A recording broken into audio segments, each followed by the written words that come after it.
Shortly before 1 p.m., Patriarca was brought into the Providence County Courthouse on Benefit Street. He appeared in Superior Court before Judge Florence K. Murray, and he was charged with 2 counts. The first, conspiracy to violate the gaming laws. On that charge, he was fined $10,000. The second charge was conspiracy to commit murder. That had to do with the death of Willie Marfio. He co-conspired, according to the indictment, with Henry Tomelio and Ronald Casesso, and they are co-defendants in the case. Another conspirator, Joseph Barboza Barron, was named as a conspirator but not as a defendant. The murder, according to the indictment, was connected with the gambling rackets. Willie Marfio was shot in a telephone booth in Providence.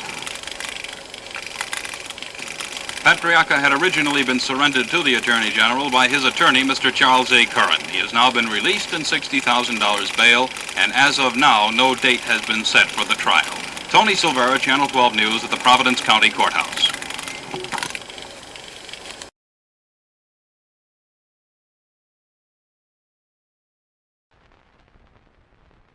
This crowd of spectators and newsmen has gathered outside here in the U.S. District Court in Boston after an all-male jury inside has found alleged Cosa Nostra chieftain Raymond Patriarca guilty of conspiracy to murder. Patriarca, Henry Tomelio of Cranston, and Ronald Casesso of Somerville were all charged in the July 1966 shooting of Willie Marfio, who was gunned down in a phone booth in Federal Hill. The jury deliberated some 4 hours. They went out at 10:45 and came back at 2:44. Their verdict was unanimous. Following that verdict, the defense counsel requested that all jurors be polled. They were so. And so now the crowd waits for the appearance of Raymond Patriarca, who will be back in the same courtroom in just 2 weeks for sentencing on conspiracy to murder charges. John Sweeney from Boston for TV 10 News.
That's Tomelio.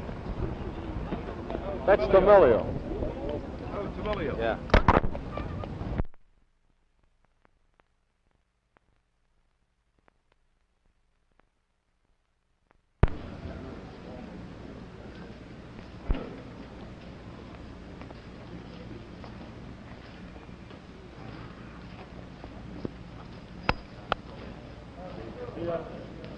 26.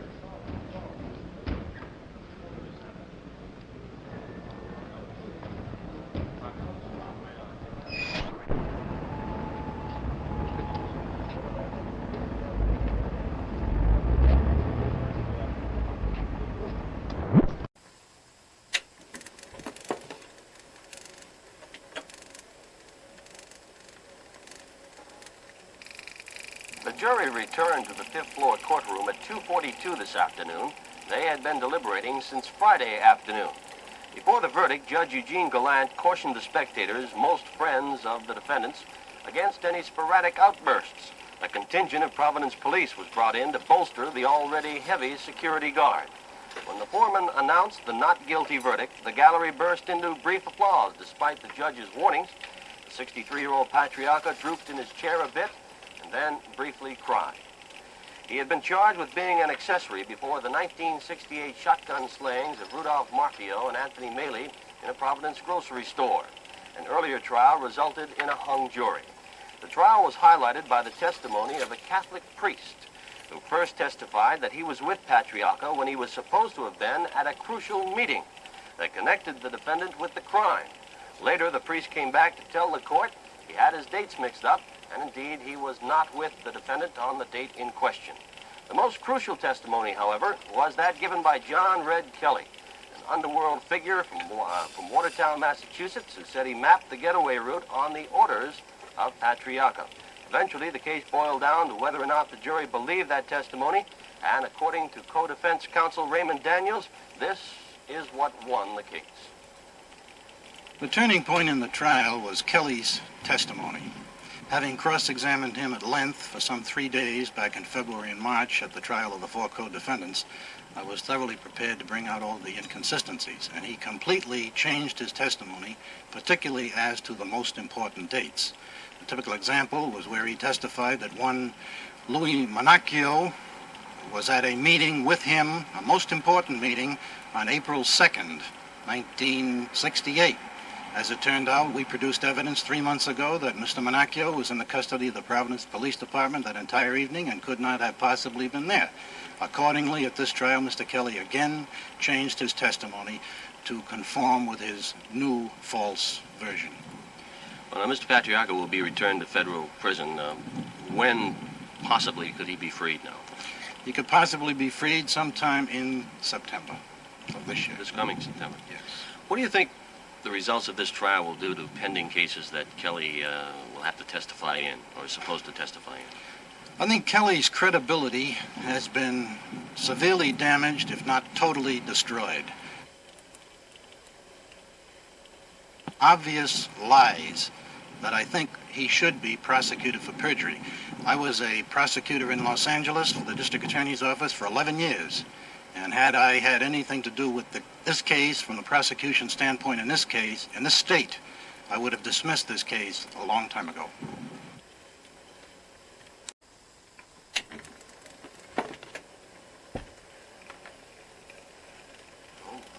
Probably the most predominant would be the issues of taxes and financial responsibility. I think that we're involved in a condition now in the city of Warwick where we're somewhat blinded by the thought of bringing in shopping centers. And I think that besides this, there's something much bigger. We've brought in Midland Mall, but we've had the greatest tax increase in the history of the city.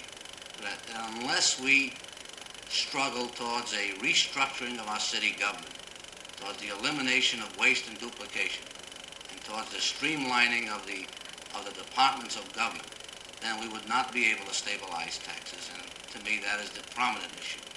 There are other issues.